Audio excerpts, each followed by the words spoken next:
میں ایک سادی سی بات کرتا ہوں، اتنے لوگ جتنے لوگ یہاں بیٹھے ہیں اگر کسی دنیا دار کے ڈیرے پہ چلے جائیں اور اس سے کوئی چیز طلب کریں اور وہ دینے کی استطاعت رکھتا ہو تو وہ کیا خالی لٹائے گا؟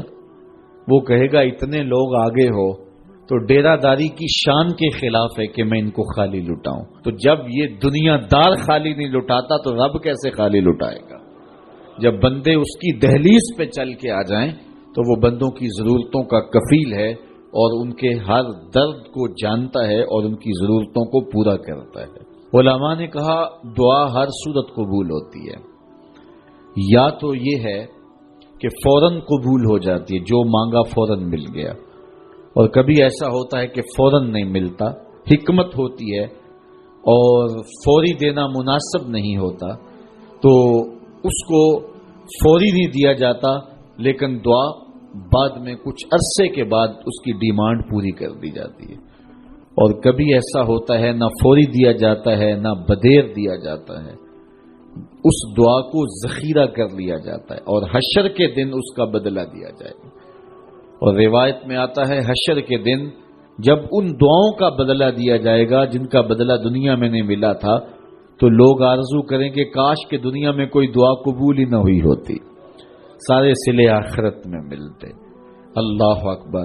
کبھی ایسا ہوتا ہے جو مانگا جاتا ہے وہ نہیں دیا جاتا، اس کے بدلے میں کچھ اور چیز دے دی جاتی ہے جو اس کی ضرورت ہوتی ہے اور جو اس کے لیے مناسب ہوتی ہے۔ وہ کچھ اور مانگ رہا ہوتا ہے لیکن اللہ اپنی حکمت کے تحت اسے کچھ اور عطا کر دیتا ہے۔ بہر صورت دعا قبول ہوتی ہے اور بندوں کے اٹھے ہوئے ہاتھ اللہ پسند کرتا ہے۔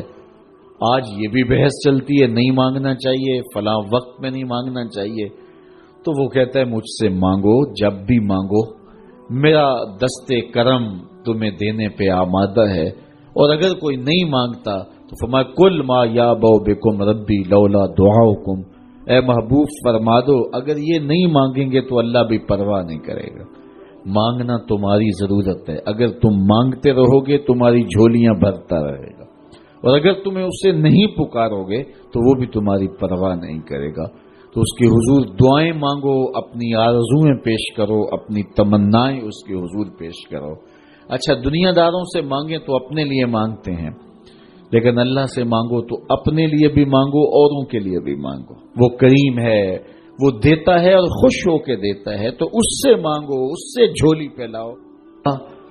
اللہ سے راز و نیاز کی باتیں، جو باتیں بندہ کسی سے نہیں کر سکتا وہ اپنے رب سے ڈائریکٹ کرتا ہے، اپنے دل کے سارے دکھڑے اپنے رب کی دہلیز پہ رکھتا ہے اور اپنی ساری ضرورتیں مالک کی چوکھٹ پہ رکھ دیتا ہے، اور اس سے مانگتے ہوئے بندے کو شرم نہیں آتی، حیا نہیں آتا، بلکہ اس سے مانگتے ہوئے فخر محسوس ہو رہا ہوتا ہے کہ میں اپنے رب سے مانگ رہا ہوں۔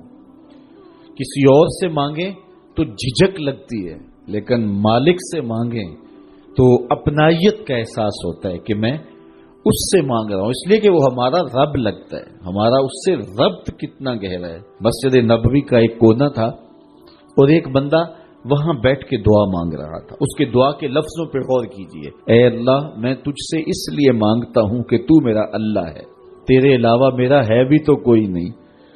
تو یہ وہ دعا مانگ رہا تھا اور مسجد نبوی کے کونے میں بیٹھا تھا۔ حضور نے دیکھا تو ایک صحابی سے کہا وہ جو دعا مانگ رہا ہے اس کو جا کے بتا دو تمہاری دعا قبول ہو گئی ہے۔